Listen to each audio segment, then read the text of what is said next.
Muy buenas tardes. Gracias a todos por la puntualidad y vamos a dar inicio a nuestro tercer día de la Semana de la Investigación. En nombre del Vicerrectorado de Investigación de la Universidad de San, les damos la más cordial bienvenida.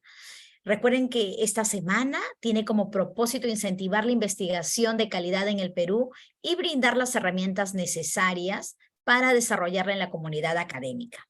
Agradecemos su compañía esta tarde a través de Zoom, así como por el Facebook en vivo, el en vivo de Facebook, es SAM-BDI. Quería comentarles que la dinámica de esta capacitación es muy sencilla. Primero escucharemos la ponencia del especialista Adam Puero, quien nos hablará sobre la norma APA en el trabajo académico. Finalmente tendremos un espacio para las preguntas, que estas pueden estar dejadas, ¿no? La pueden dejar en los comentarios de Zoom o en los comentarios de Facebook.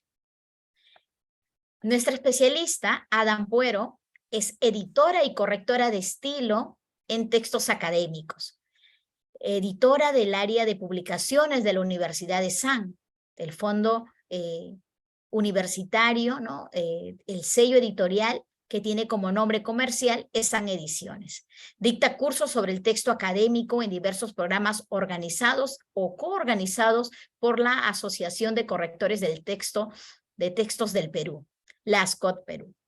Es graduada en Economía por la Pontificia Universidad Católica del Perú y ha seguido estudios de literatura en la Universidad Nacional Mayor de San Marcos. Adita, te damos ya pase a tu ponencia. Te escuchamos. Buenas tardes. Hola, buenas tardes a todos. Espero que se me escuche bien porque estoy un poco afónica. Espero que no tengamos problemas para que me puedan captar. Miren, esta tarde lo que voy a darles es una visión panorámica de la norma APA.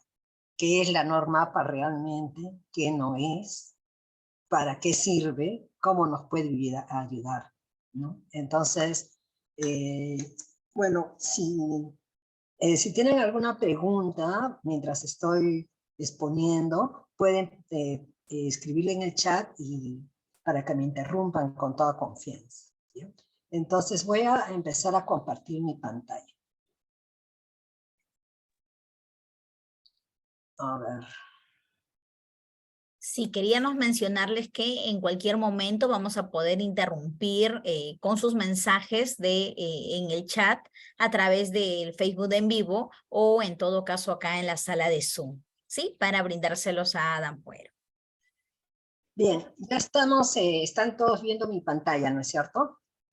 Todavía no, ¿no? Todavía no lo vemos. ¿Sí? Queríamos, mientras Ada está compartiendo su pantalla, nos han consultado, el profesor Sainz nos pregunta, ¿qué versión de APA es? Es la versión 7, ¿sí? La última que tenemos en el mercado, ¿sí? Ahora sí podemos ver tu pantalla, Ada. Adelante. Ya, sí, efectivamente, bueno, estamos al día con la norma APA, ¿no? Que es la 7ª edición. Pero en realidad no vamos a exponer cosas muy puntuales sobre la norma como van a ver a continuación. Miren, vamos a ver cuáles son los temas de esta sesión. Primero, vamos a contextualizar la norma dentro de lo que es el trabajo académico, ¿no? Y después vamos a detallar algunos aspectos puntuales de la norma, las normas de estructura y de forma, las tablas y figuras, notas de pie y página y las citación y referencias, que es quizá lo más consultado de APA. Y después vamos a ver una pequeña sección como cómo evitar las malas prácticas en la citación. Entonces, veamos qué hace APA en el texto académico. Bueno, el texto académico tiene varias características, ¿no? Que todos ustedes o los autores lo conocen muy bien, ¿no? La objetividad, precisión, claridad, coherencia, un orden lógico. Pero para esta tarde que vamos a tratar de la norma APA, la característica más importante para nosotros es que todos, el trabajo académico y particularmente el artículo, ¿no? Lo que todos conocemos como paper, ¿no? Está sometida a normas que lo que hacen es estandarizar la forma de presentación o de publicación de un trabajo. ¿Por qué he destacado presentación o publicación de un trabajo? Porque muchas veces no se tiene presente que en realidad la norma APA no es una norma de publicación, es una norma de presentación. ¿Cómo es que los autores o potenciales autores deben presentar sus trabajos a la revista? Acuérdense que la norma está orientada a papers que se presentan en revistas académicas. Entonces, la norma APA está orientada a cómo los autores deben presentar su trabajo, someter su trabajo a la revista a la que deseen, a la que desean que le publique su artículo, ¿no? Las normas de publicación, por el contrario, son parte del ámbito de las editoriales. O sea, una editorial universitaria, una revista académica, una editorial cualquiera, en realidad tiene sus propias normas o pautas, ¿no? Que van desde el formato, el tipo de letra, en fin. Pero eso no es algo que le corresponda al autor, ni que le deba preocupar, ni que deba atender. El autor debe centrarse en las normas de presentación de la revista a la cual va a presentar su trabajo. Vamos a entender esto con las siguientes diapositivas. A ver. Las normas, en realidad, ¿qué norman? Las normas, valga la redundancia. Las normas indican cuáles son los elementos del trabajo. Esos elementos, dónde se colocan y cómo se escriben. Así de algo sencillo. Por ejemplo, los elementos de un artículo académico lleva introducción, seguramente por ahí lleva conclusiones, ¿no es cierto? Vamos a verlo después. ¿Y dónde se colocan? ¿Dónde van la introducción? ¿Y cómo se escribe? ¿Se escribe en mayúscula, en minúscula? ¿Qué se dice? Esas son las normas en términos generales. ¿Cuáles son los elementos? ¿Dónde se colocan los elementos del trabajo? ¿Y cómo se escriben esos trabajos? Hay varias normas académicas internacionales muy conocidas. Ahora vamos a tratar de APA, pero hay otras. Hay la MLA, que se usa en letras generalmente, Chicago, que se usa en ciencias sociales, se usa en derecho. Nosotros acá en San Ediciones lo usamos en nuestra revista Juristi, que es de la carrera de derecho, ¿no es cierto? Vancouver, que se usa en ciencias médicas, biología, todas esas ciencias de la salud. La norma ISA es una norma internacional de la Organización de Estandarización, pero no se usa mucho, ¿no? Pero bien, en la práctica, cada universidad, cada editorial, cada revista emplea sus propias normas. Toma algunas normas de estas internacionales que les estoy mencionando acá. Toma algunas de estas, pero no las toma al pie de la letra ni las toma todas. ¿Sí? ¿Cuáles son las que sí toman? Especialmente toman las referidas a citas y referencias bibliográficas, como vamos a ver más adelante. Les voy a poner acá un ejemplo. Vamos a abrir un ejemplo. Aquí está. Aquí tengo una página de guía para autor de una revista académica que le he quitado el título al propósito. Aquí dice, por ejemplo, ¿no? Como presentación del manuscrito. Entonces, indica al autor qué cosas tiene que considerar para presentar su artículo, cuál es el proceso de revisión, y también dice, estos son guías de formato, ¿no? O de forma. ¿Y cómo empiezan, por ejemplo? Dicen, el autor debe formatear y escribir su manuscrito de acuerdo con estas líneas lineamientos, digamos. Si no lo hacen, no failing to do this, el editor declina revisar el manuscrito a una etapa temprana. Es decir, si el autor presenta su artículo a una revista y no cumple con estas guías, mejor pobre, ¿no? Porque ya de hecho le están diciendo no va a pasar de las primeras, no va a ser revisado. Entonces, por eso es que ustedes como autores, antes de presentar un artículo, someterlo a alguna revista, tienen que entrar a la página web donde generalmente están estas guías. Todas las revistas ahora tienen sus guías en página web, y adecuarlas a ellas antes. Por eso es que uno tiene que prepararse, primero buscar a qué revista quiere que quiere presentar su artículo y después adecuar su artículo a esas, ¿no? A esos lineamientos. Miren, por acá dice otra cosa, por ejemplo, ¿no? Vamos a ver más adelante que las normas, ya más o menos les he dicho que las normas son cuáles son los elementos, dónde se colocan y cómo se escriben. ¿Cómo se escriben? Por ejemplo, en estas que estamos viendo nos dice que el manuscrito tiene que estar en espacio simple, con una letra cambria y en tamaño 10. ¿Se dan cuenta? Esa es una norma totalmente de forma. No tiene mucha importancia, pero igual el autor tiene que tenerla en cuenta, ¿no? Acá dice otras cosas sobre las figuras y las tablas, ¿no?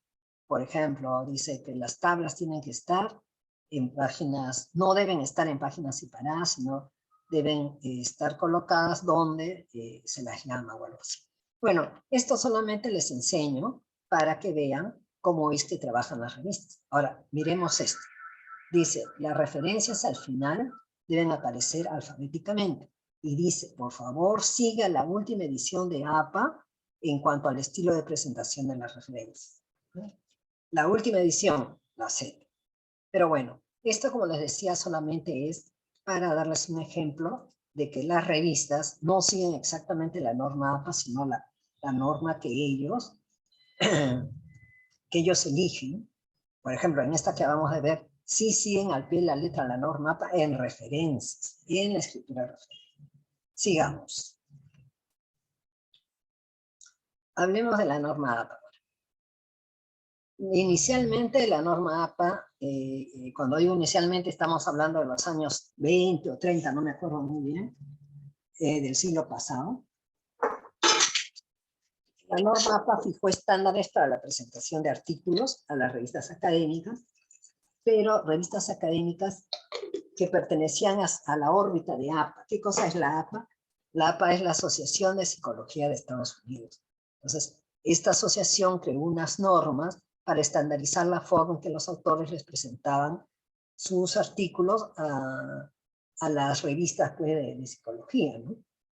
Pero con el paso del tiempo, como la norma es muy rigurosa, muy útil, muy práctica, en fin, y ayuda mucho al investigador a ordenar su trabajo, se fue ampliando a otras carreras y a todo el mundo.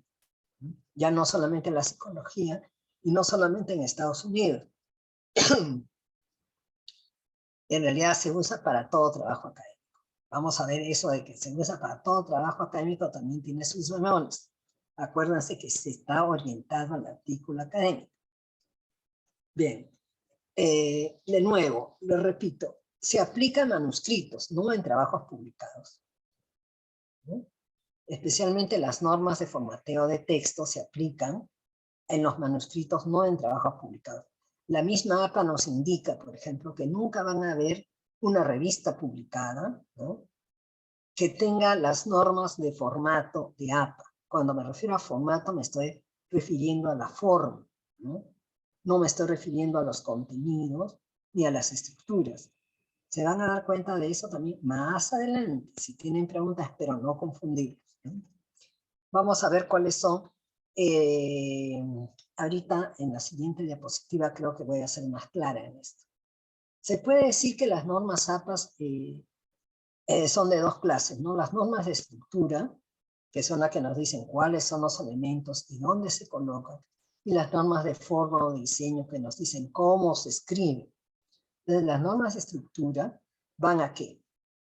A la página de portada, o sea, la primera página del artículo, los famosos resumen y palabras clave, el cuerpo del texto o el contenido mismo del trabajo, las notas de pie y página, las tablas y figuras y las citas y referencias bibliográficas, entre otras cosas, no es lo más importante. Esos son elementos estructurales, son los elementos estructurales que en realidad tampoco son privativos de APA. Todas las normas, en realidad, en todos los trabajos académicos, se siguen estas normas, todas de estructura, digamos, ¿no? Todos tienen título, tienen el nombre del autor, tienen pues un contenido, un cuerpo, tienen tablas, figuras. Pero vamos a ver cuáles son sus normas de estructura de APA específicamente. Ahora, ¿En qué consisten esas normas de diseño? Consisten en cómo se escribe, por ejemplo, el nombre, el resumen, las palabras claves, cómo se escribe. En mayúscula, en minúscula, en negritas, en cursivas, se centran, se ponen a la izquierda, a la derecha, con qué tipo de letras, en fin. Esos detalles de diseño que no nos tomen interés ahora, en realidad solamente a quien publica para una revista que le piden la norma APA, estricta APA, le tendría que preocupar este asunto. Pero no se preocupen por ello, porque nadie lo pide. Ahora, ¿cuáles son las normas de formateo? Estas. El alineado de párrafos, las sangrías, el espaciado o el interlineado, los márgenes, etc. Esto también hay que tenerlo en cuenta para no tenerlo en cuenta, porque también son normas de forma. ¿A qué me refiero? Bueno, en algunas universidades o algunos profesores pues, que les dicen a sus alumnos, bueno, este trabajo ya, hagan este trabajo y me van a seguir la norma APA para este trabajo. Entonces los alumnos dicen la norma APA, ¿cuál es la norma APA? Bueno, consíganse la norma APA y se fijan cómo tienen que presentar. Entonces los alumnos pueden confundirse, pueden entrar en problemas. ¿Por qué? Porque APA pide en este formateo, en lo que se le llama forma, cosas así que nos parecen a nosotros jalados de los pelos, ¿no? APA pide a los autores que van a presentar sus artículos a revistas regidos por APA que uno, por ejemplo, usen doble espaciado y que todo el trabajo esté indentado hacia la izquierda, no justificado como nosotros solemos escribir, sino todo indentado a la izquierda, todo en doble espacio, hasta las citas y todo, ¿no? Pide determinadas sangrías también. Entonces, eso dificulta, imagínense que un alumno tenga que escribir su tesis a doble espacio, toda la tesis y encima inventar a la izquierda. Se hace Entonces, nuevamente les digo, todo lo que sea norma de forma o de diseño, no hay que prestarle atención, porque finalmente estas normas de forma o de diseño nos la van a dar cuando nosotros presentemos el artículo a la revista Z o a la revista G. Ellos nos van a decir, ya, mis normas son estas, síguelas. Lo que sí nos sirve APA es para esto, las normas de estructura, porque aquí nos da una serie de indicaciones de cómo funciona bien las palabras claves, cómo funciona el resumen, qué debe ir en el cuerpo del texto, cómo deben ser las citas, las referencias, las tablas. Eso lo vamos a ver a continuación. A ver, empecemos a ver algunos aspectos estructurales de la norma. Aquí yo les estoy dando una página inicial, un ejemplo de página inicial o página de portada. Lo que nos interesa acá no es que ustedes vean, por ejemplo, que el título está en el medio de la página o que al tope de la página está ese mismo título en mayúsculas y al costado está el número, que más abajo también centrado está el autor, etcétera, etcétera, ¿no? No se fijen en eso. Lo que se fijen es en el mismo elemento. ¿Cuáles son los elementos de una página de portada, entonces, en APA? El título que debe ser conciso, claro, el nombre del autor y la afiliación, la famosa afiliación. ¿A qué institución pertenece el autor cuando escribe este trabajo? Luego APA indica lo que se llama nota del autor, que en esa primera página debe estar. Miren, primero el ORS, infaltable el ORS. En segundo lugar, acá no está en mi ejemplo, pero en segundo lugar se pone todo lo que es cambio de afiliación. O sea, supongamos que este profesor Fernández Salas trabajaba en la Universidad Católica cuando publicó este trabajo, cuando escribió el trabajo. Pero ahora que se publica ya no está ahí. Ha habido un cambio de afiliación, entonces acá se tiene que poner, ¿no? El profesor Fernández Salas ahora se desempeña como catedrático a la Universidad XXX. Todo lo que es cambio de afiliación va acá.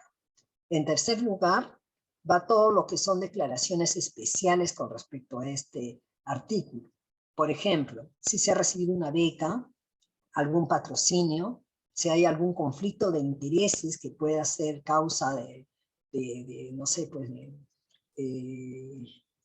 de algún problema, todo eso se dice acá. ¿Ya? Ay, me olvidaba, en caso, por ejemplo, que el autor haya muerto también en este sector de cambio de afiliación se tendría que poner, ¿no? El autor falleció en tal año. Bueno, como les digo, acá en estas declaraciones se pone todo aquello que esté vinculado de alguna manera al artículo y se deba conocer. Enseguida viene el autor por correspondencia, ¿no? La correspondencia relacionada con este artículo, a quién debe dirigirse, su email y todo. Esto es lo que debe tener una página inicial en el estilo APA. 2 elementos. Veamos ahora el resumen de las palabras clave, que son la segunda página en la norma APA. Y de nuevo vuelvo, espero no confundirlos, pero vuelvo a decirles, por ejemplo, en lo que es forma de APA, APA dice, la primera página me ponen la portada, en la segunda página me ponen el resumen y las palabras claves. Pero ustedes no habrán visto ninguna publicación, o sea, verdadera en el sentido que ha sido publicada, que vea que en la primera página esté el título y el resumen y las palabras claves están en el segundo. No, todo va seguido, ¿no es cierto? Eso quiere decir que se siguen las normas de estructura, pero no las de forma. Entonces, el resumen no debe tener más de 250 palabras. Estar escrito así en bloque y debe tener sus palabras claves que van entre 3 y 5 palabras.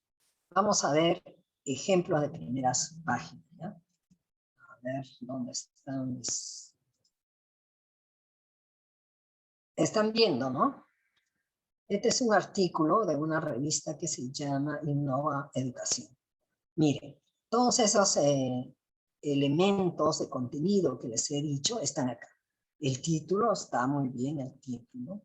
Bueno, en revistas como las nuestras de Hispanoamérica, generalmente se lleva también se escribe en inglés, y si no se escribe en inglés, se traduce el título, se traducen las palabras claves, se traduce todo, ¿no? Bueno, pero ¿qué teníamos además del título? Teníamos el nombre del autor. Ah, aquí está el nombre del autor, Cristian Padilla. ¿Qué más? La afiliación. Aquí está, Universidad de la Frontera, Araucanía, Chile. ¿Qué más, además de la afiliación? ¿Qué teníamos? Su órsita, aquí está su órsita. ¿Qué más tenemos? Y después tenemos resumen y palabras clave. Aquí está el resumen, y las palabras clave están acá a un costado. Además, esta revista tiene otros contenidos en su primera página, ¿no? El DOI, el documento en inglés, todos los DOI genéricos, en fin. Tiene cuándo fue recibido, aceptado, publicado. Esto es, pues, una revista publicada ya, y cada revista publica de acuerdo con sus normas.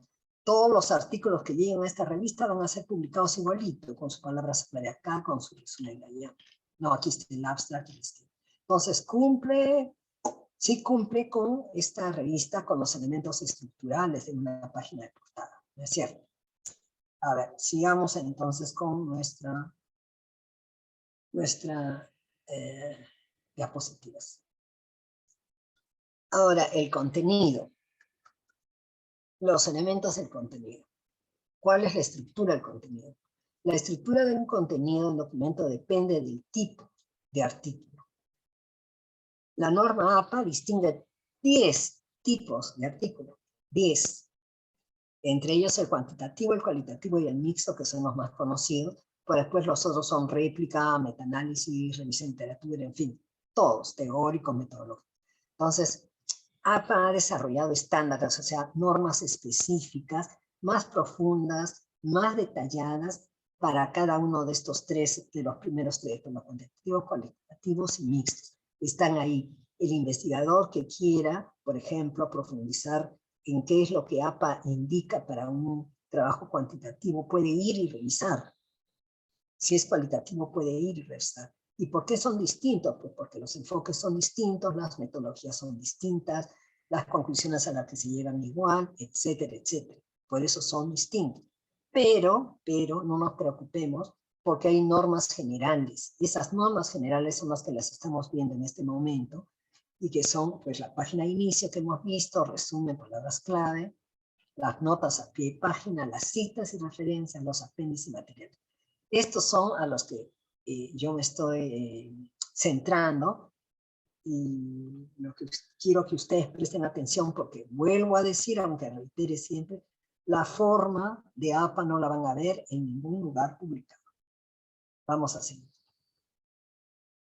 Vamos a ver cuál es el contenido. Por ejemplo, hemos dicho que APA tiene 10 tipos de artículos académicos, ¿no es cierto? Invita a los investigadores a que los revisen si desean, aparte de los generales. Y, por ejemplo, el contenido de un artículo cuantitativo para APA, su estructura es esta. Primero la introducción, el método, los resultados, la discusión, las referencias. Estos apéndices y material complementario son opcionales. Entonces, todo artículo cuantitativo que se quiera regir estrictamente por las normas APA va a tener esto, estas partes. En la introducción, ¿qué va? Va la importancia del problema de estudio. ¿Cuál es el objetivo del autor? ¿Cómo dialoga el autor con la literatura anterior, con los trabajos anteriores, a lo que también llaman revisión de literatura, y lo que APA llama conocimiento previo, ¿no? Porque yo para empezar a trabajar algo tengo que saber cuál es el conocimiento previo que hay respecto a ese problema para yo introducirme ahí y tratar de aportar, ¿no es cierto? También van las hipótesis. Todo esto va en la introducción. Generalmente nosotros pensamos que introducción, en términos así globales, es, decir más o menos de qué se va a tratar de trabajo y esto, ¿no? Pero en APA precisan todos estos elementos dentro de la introducción. El método, en la parte de método, ¿qué va? Van todos estos elementos de el muestreo, la recolección de datos, la estrategia analítica, cómo van a analizar, por qué están aplicando este muestreo, por qué estos datos, qué es lo que van a buscar. En los resultados, lo que viene son las estadísticas que salen del método y cómo analizan esos datos, entre otras cosas. Y la discusión. En la discusión vienen en realidad las conclusiones también. Es la aprobación o no de las hipótesis que se han planteado y cómo, sobre todo esto, cómo se interpretan los resultados, las implicancias que tienen esos resultados para las futuras investigaciones, ¿no? Y si, por ejemplo, las hipótesis no han sido probadas, decir por qué piensa que no se aprobaron y qué es lo que eso significa para el futuro. En fin, por eso se le llama discusión. ¿No? Porque además los resultados se interpretan acá. En los resultados uno pone solo lo que encuentra, pero es acá en la parte de discusión donde se va a abundar en todo lo que significa lo que se ha encontrado. Después de eso viene la parte de referencias, que es una parte sumamente importante porque las referencias lo que van a hacer es poner en concreto toda esta revisión de literatura, ¿no? Bien, entonces vamos a ver ahora un ejemplo un ejemplo de un artículo cuantitativo. Ada, justo tengo una consulta Sí. de un participante donde nos indica, ¿ahí APA no incluye conclusiones y recomendaciones luego de la discusión? No, dentro de la discusión está todo lo que es conclusiones, recomendaciones, implicancias, todo lo que gira en torno al resultado, a lo que sigue, está ahí en discusión.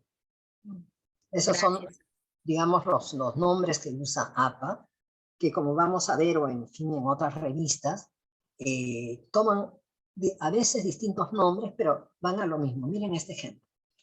Esta es una revista peruana de biología que de verdad no sirve las normas de APA, sino otras normas, pero igual es un artículo cuantitativo y fíjense ustedes, tiene todo, ¿no? El nombre, el título, el abstract, las keywords, en fin. Y miren, acá es un artículo cuantitativo perfecto en el sentido que nos sirve para nuestro ejemplo, ¿no? Está la introducción, material y métodos, que es lo que se llama métodos, los resultados, que están por acá, ¿no? Con sus tablas estadísticas, en fin, y después la discusión. Toda la discusión, qué significa todo eso, y sus referencias bibliográficas, que a ellos les ponen literature, bueno, literatura citada, ¿no? Listo, un magnífico ejemplo. Vamos a seguir ahora. Las tablas y figuras. Las tablas y figuras sintetizan la información, no repiten lo que se menciona en el texto. Eso es importante, no hay que repetir. Los cuadros contienen información numérica, ya sabemos, en celdas, las figuras, todo lo que no sea, perdón, aquí, bueno, cuadros o tablas es lo mismo, ¿no? Son sinónimos, pero APA en inglés les dicen tables. Las figuras son cualquier cosa que no sea una tabla, es una figura. Un dibujo, una fotografía, un esquema, lo que sea. Los dos se enumeran con arábigos y al pie del cuadro de la figura, van notas que pueden ser generales, específicas o de probabilidad. Las notas generales se refieren a todo el cuadro o a toda la figura. Las notas específicas se refieren a una parte, por ejemplo, a una columna de un artículo. Perdón, a una columna de un cuadro. De probabilidad se pone cuando se emplean métodos estadísticos. Y también las figuras llevan leyendas, ¿no? Que explican los símbolos, las tablas llevan encabezados. Vamos a ver todo esto con ejemplos más fáciles. Pero antes de pasar a los ejemplos, quiero explicarles lo que es las notas de atribución de derechos de autor, que son una de los tipos de notas generales que se ponen en los cuadros o en las figuras.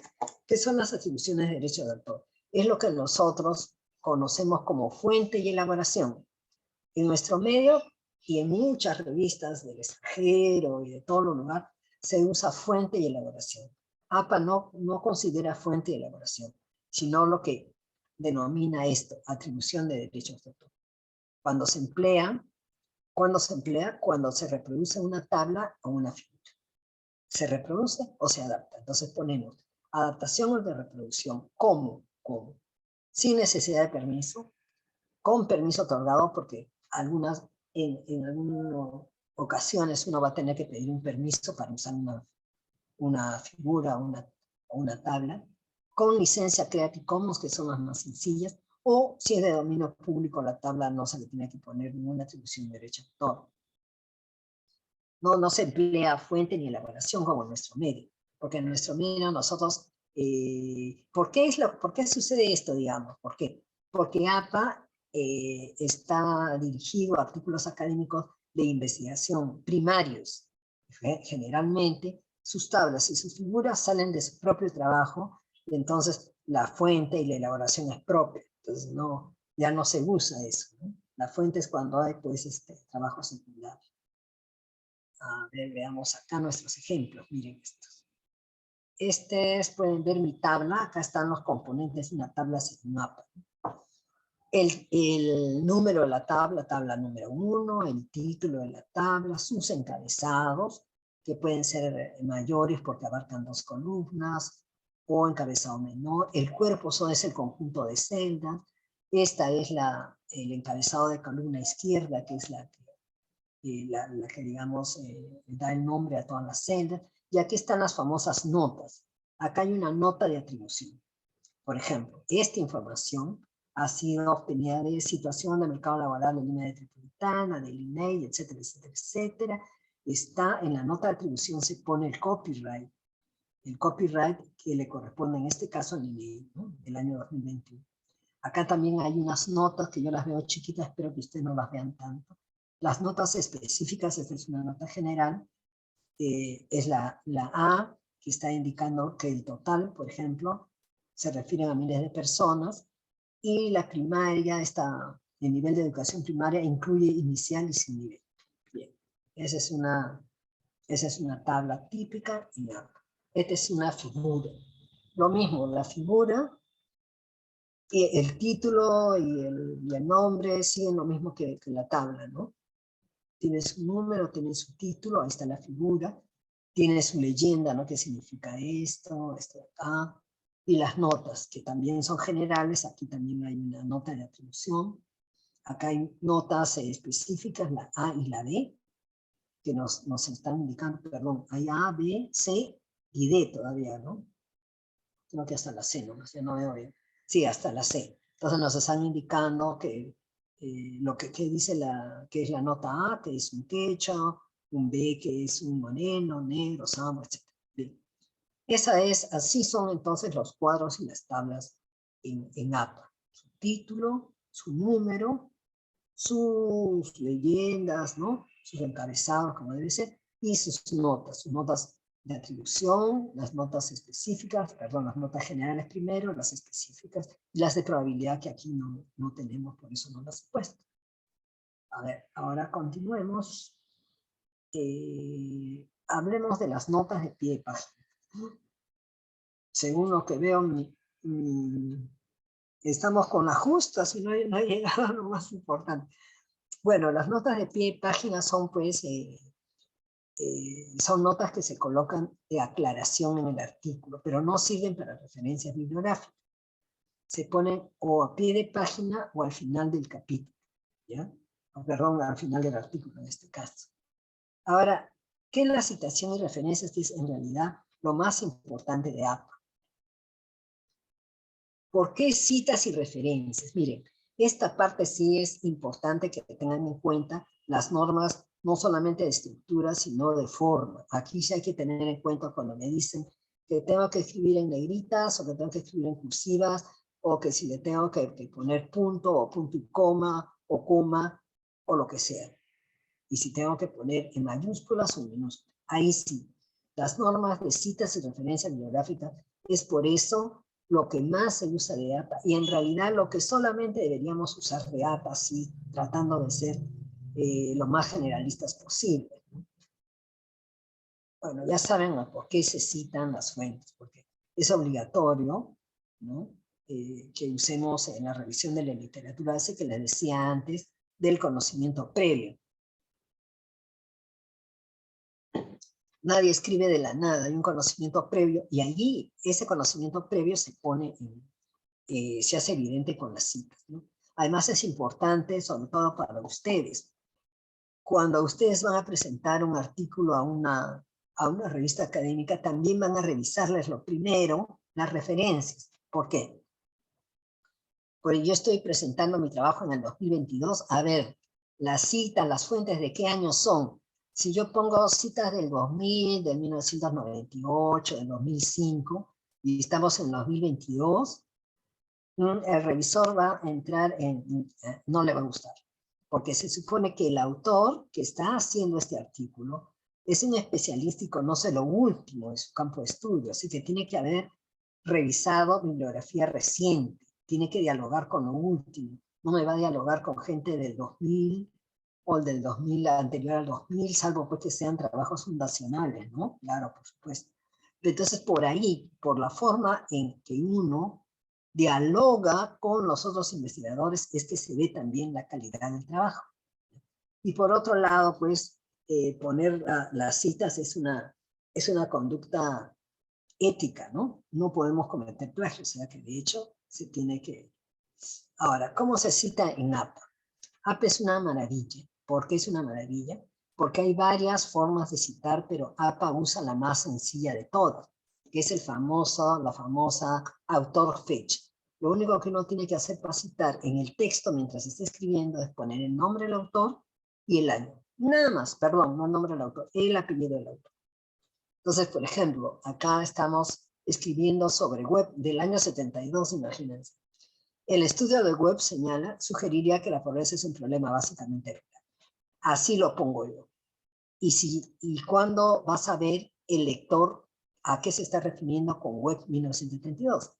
Al final del artículo, en lo que se llama lista de referencias, va a aparecer la obra completa, ¿no? El nombre de la obra, el lugar donde fue publicado, el año, todo, ¿no? Entonces, mientras uno va citando, se van armando la lista de referencias al final, que vamos a verlas después. Hay dos tipos de citas, la paráfrasis y la cita textual. En la paráfrasis uno resume lo que el autor dice. O sea, yo quiero trasladar la opinión de este autor acerca de este aspecto. Lo resumo, lo sintetizo y lo pongo con mis propias palabras. Entonces, vamos escribiendo y vamos poniendo, ¿no? Pardo en 1867, su página, ¿no? ¿Qué quiere decir esto? Que esto que yo estoy diciendo, la propuesta de Pardo estableció una estrategia de desarrollo. ¿Dónde lo estoy leyendo? En este libro de Pardo, en esta página.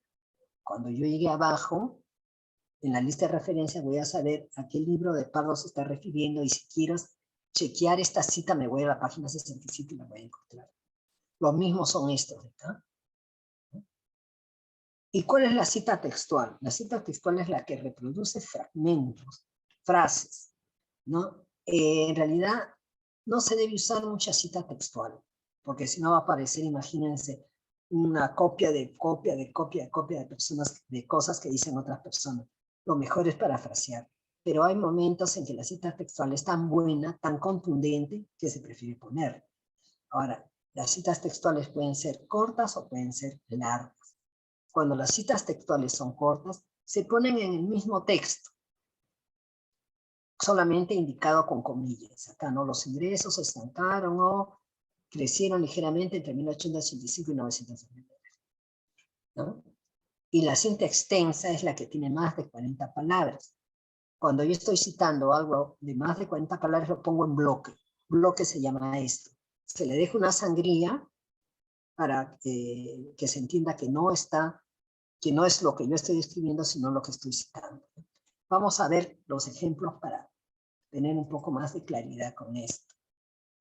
Adita, y mientras nos vas mostrando el ejemplo, justo tengo una consulta que creo lo has respondido, sin embargo es bueno precisarlo, ¿no? En una tesis deberíamos tratar de citar lo menos posible. Citar lo menos posible, no, al contrario. Citar, digamos, lo menos posible textual, pero sí citar, ni siquiera lo menos posible. Yo diría que uno tiene que citar lo necesario. Vamos a ver eso después también. Solo lo necesario. En realidad, lo que va a ayudarme para mi trabajo, lo que sustenta mi trabajo, en donde yo me apoyo o que yo converso, ¿no? La revisión de la literatura en una tesis, en un artículo, en lo que sea, es una conversación con los demás. Miren, yo voy a tratar este tema, pero sobre este tema tratado este y este. Fulano dice esta cosa, la otra persona dice tal la otra, a mí me parece que es así. Veamos cuántas personas están en este enfoque, en fin. Esa es la idea de una revisión de literatura y de la cita. No se cita por gusto, no se cita porque el profesor me dice, no ha citado más que a una persona. No es que no se cite, sino ahora que si yo voy a hacer una tesis basada solo en un trabajo, esa no es una tesis, pues, ¿no? La tesis es algo original que tiene que construirse sobre otros trabajos, no sobre un trabajo, sino sobre otros trabajos.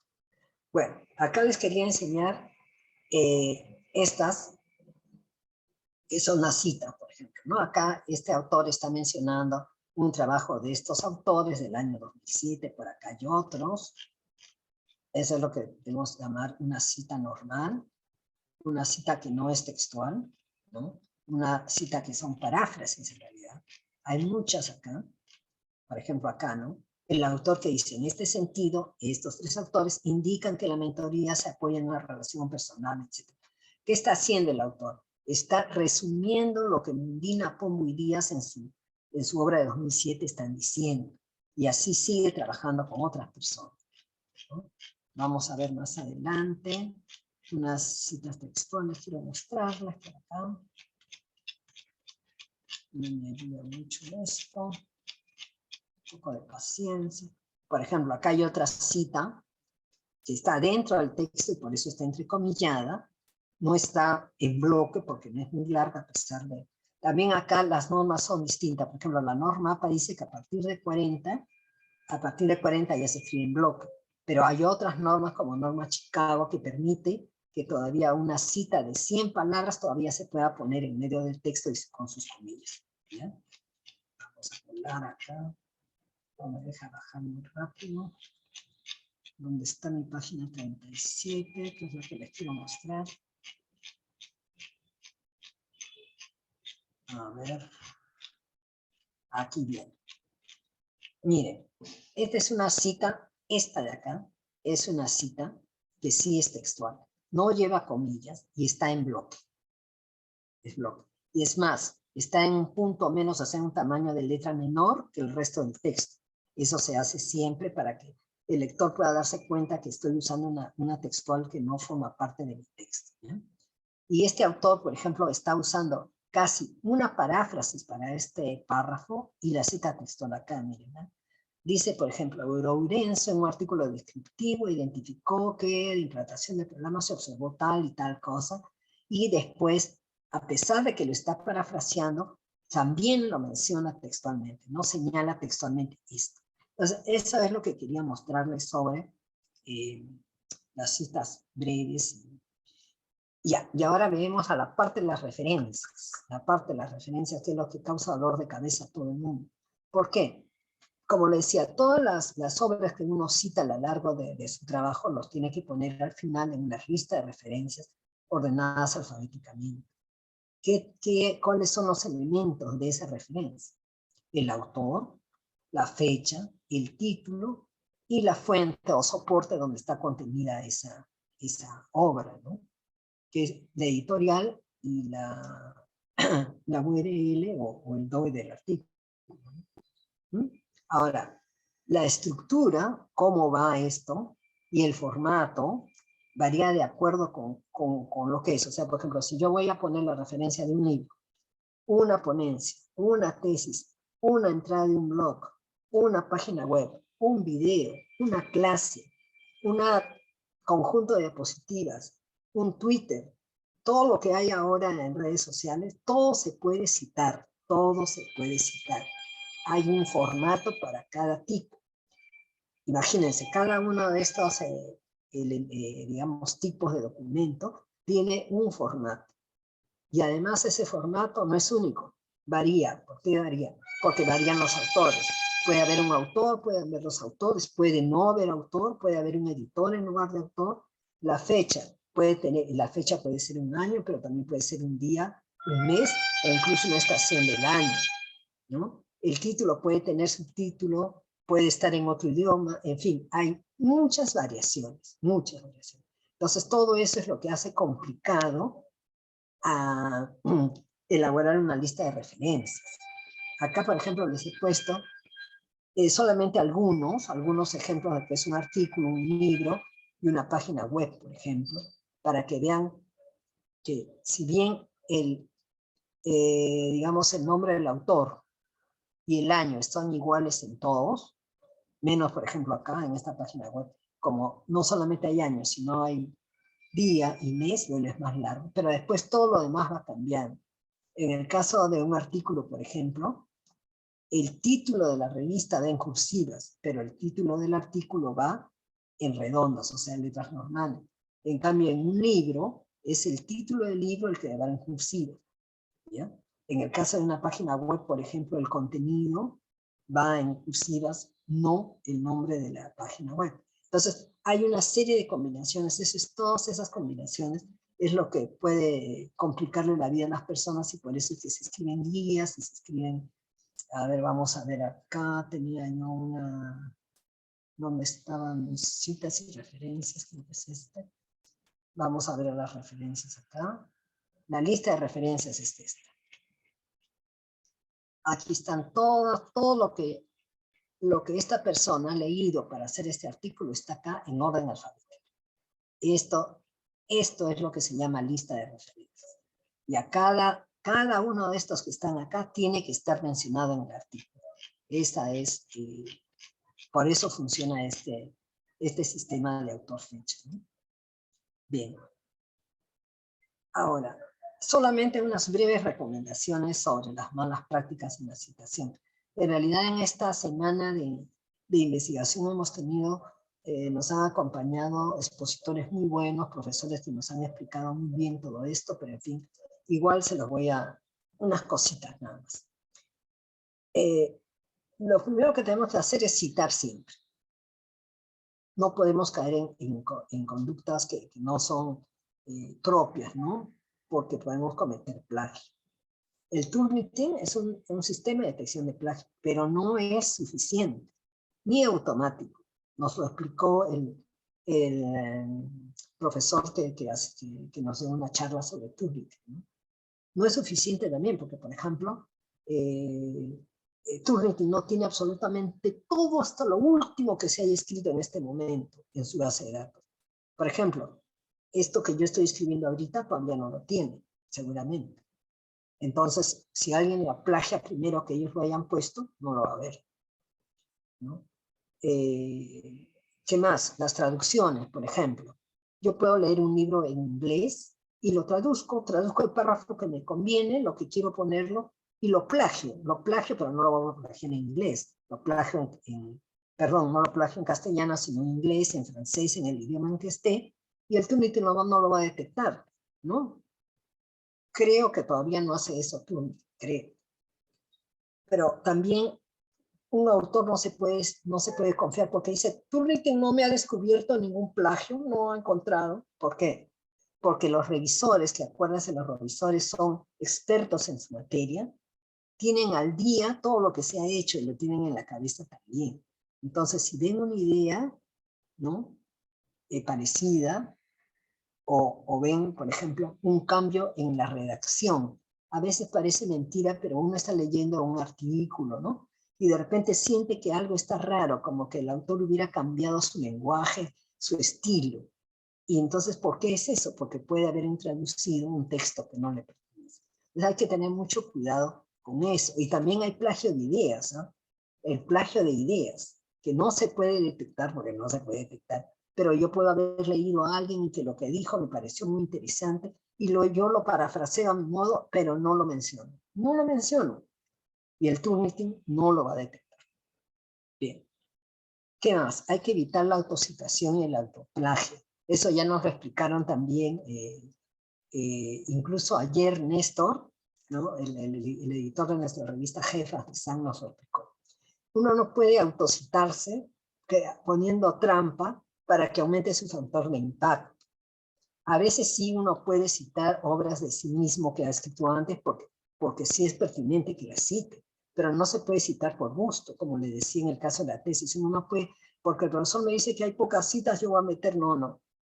Uno tiene que poner en realidad lo que está usando, nada más. ¿Y qué es el autoplagio? El autoplagio es peor, pues. Uno ha escrito un trabajo hace un par de años y ahora lo vuelvo a poner, ¿no? Y entonces el lector lo lee por primera vez y cree, uy, esta qué buena idea, y no sabe que esa idea ya estaba hace 2 años ahí, ¿no? Y además puede retasear, como también nos dijo, creo, el profesor Salcedo, puede hacer muchas cosas para multiplicarse, para que el factor de impacto le salga alto, pero eso no es correcto, no es una conducta propia. La sobrecitación y la subcitación. En la subcitación también es así. Yo tengo un trabajo, estoy basándome mucho en este autor X, pero digo, a la segunda o tercera cita digo, no, ya mucho le estoy citando a este señor. Ya lo cité ya, así que ya las siguientes ya no lo cito. Pero no, porque está cometiendo plagio. Todo lo que él diga, que lo haya dicho otra persona, lo tiene que citar. Y ahora, si yo estoy citando mucho a un autor es porque de repente no tengo ideas propias, pues. Si no tengo ideas propias, mejor me pongo yo a crear mis propias ideas, porque si cito mucho a una persona es porque en realidad casi estoy resumiendo a esa persona, ¿se dan cuenta? Hay otras personas, sí. Adita, ¿qué tal? Adita, en realidad ya estamos contra el tiempo. Ya está Te te agradezco en realidad, sé que tienes mucho más todavía por enseñarnos, sin embargo, quería hacer algunas ya, vamos a pasar a nuestra sección de preguntas, que hay algunas consultas que tal vez nos puedes ayudar con ello, y ya con ello, agradecemos de verdad la atención y la audiencia que ha tenido, en realidad estamos muy contentos por ello, sabemos que la norma, al ser una norma actual, ¿no? En realidad, definitivamente, pues hay muchas consultas al respecto, pero como se han dado cuenta, es tan específica esta norma que definitivamente necesita mucho más tiempo de lo planeado para esta sesión, ¿sí? A ver, voy a leerte una pregunta, a ver, por ejemplo, es cuando a veces puedo resumir un tópico, digamos, una idea 1, ¿no? Y entre paréntesis, fulanito con tal año, mengano con tal año y sutano con tal año. ¿Eso es correcto? Sí, por supuesto, claro que sí, claro que sí. Excelente. También hay otra consulta muy puntual donde dice el símbolo del ampersand se utiliza en citas o en referencia ambas o depende de cada universidad. Depende de cada universidad, ¿no? La norma APA, como es una norma en inglés, usa el ampersand. Nosotros en San Ediciones también usamos, en fin, por una serie de criterios, pero también se puede usar la I normal, ¿no? La Y. Eso como les digo, las normas de forma son forma. Ahora, en las referencias bibliográficas sí hay que tener cuidado. Si uno va a publicar en una revista o va a presentar su artículo a una revista en inglés, claro que tiene que usar el lado, pero no vaya a usar el hipo, porque eso está bien en español o en el Perú, pero para afuera tiene que usar el lado. De acuerdo. Y para finalizar, ahí está el correo de Ada Ampuero. Si hay alguna consulta en particular sobre la norma, bienvenido. Nosotras somos parte también del equipo editorial y podemos resolver algunas dudas o inquietudes que puedan tener, ¿no? Ahora, finalmente, hay una pregunta que me gustaría que sea contestada, que es el nombre, el apellido y el nombre de cada uno, ¿se debe respetar tal cual? O, por ejemplo, si Ada Ampuero Cárdenas, solamente cito como Ampuero o Ampuero Cárdenas. Ya, eso lo que manda es la publicación. Si en esta publicación el autor aparece Ada Ampuero Cárdenas, hay que poner Ampuero Cárdenas Ada, o Ampuero Cárdenas A, como dice la norma APA, ¿no? La norma APA no va en nombre de la persona, sino su inicial nada más. Todo depende de lo que hay en la publicación. Y eso trae un montón de problemas, pues, porque a veces los autores escriben por decir Ampuero, A, en otros casos se ponen Ampuero Cárdenas, y en otros a veces se ponen Ampuero Cárdenas, entonces se arma todo un laberinto. Por eso es que, entre otras cosas, se ha creado el ORCID. Con el ORCID ya no hay manera de que el autor se confunda, porque por el ORCID la persona va a saber exactamente que la persona Ampuero Cárdenas o Ampuero Cárdenas son la misma persona. Pero lo que se debe respetar para escribir una referencia bibliográfica es lo que uno está viendo en ese momento. Yo le digo, yo voy a poner Ampuero Cárdenas porque aquí dice solamente Ampuero, pero yo sé que Ada se apellida, y este libro es de Ada se apellida Cárdenas, entonces pongo Ampuero Cárdenas. No, uno debe de tomar exactamente lo que hay. Si dice Ampuero, A, pone Ampuero, A. Así es, esa es la regla. Gracias, Ada, muy amable. En realidad, creo que las preguntas, hay muchas más. Justo, Victoria, ayúdame por favor con el correo ahí de Adita para dejarlo, por favor. Y bueno, en realidad aprovecho mientras tanto estos minutos para que puedan encender sus cámaras para tomarnos la foto final. Y asimismo les agradecemos pues para seguir mejorando nuestras capacitaciones, ¿no? Completar la encuesta de satisfacción que estamos colocando en el chat de Zoom y en los comentarios de Facebook. ¿Sí? La Universidad de San y el Vicerrectorado de Investigación agradece la atención y el tiempo de nuestros invitados y en especial a la ponente y a nuestra editora, ¿no? De la Universidad, Ada Ampuero. Sí, a ver, vamos a tomarnos nuestra foto final.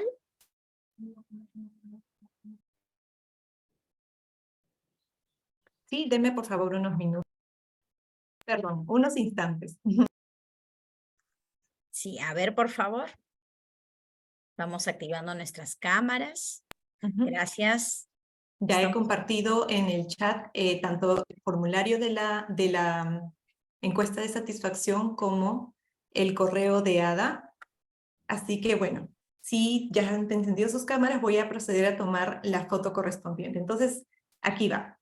A la 1, a las 2 y a las 3.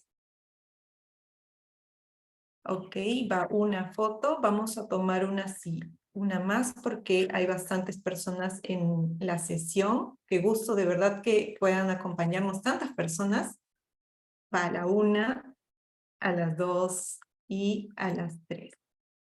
Ok, muchas gracias a todos. Muchas gracias, Adita, por habernos acompañado. Esperamos verlos en las charlas del día de mañana. Muchas gracias. Muy amable. Muy buenas tardes. Y disculpen que me haya demorado mucho. No te preocupes, Ada. Muchas gracias. Buena tarde.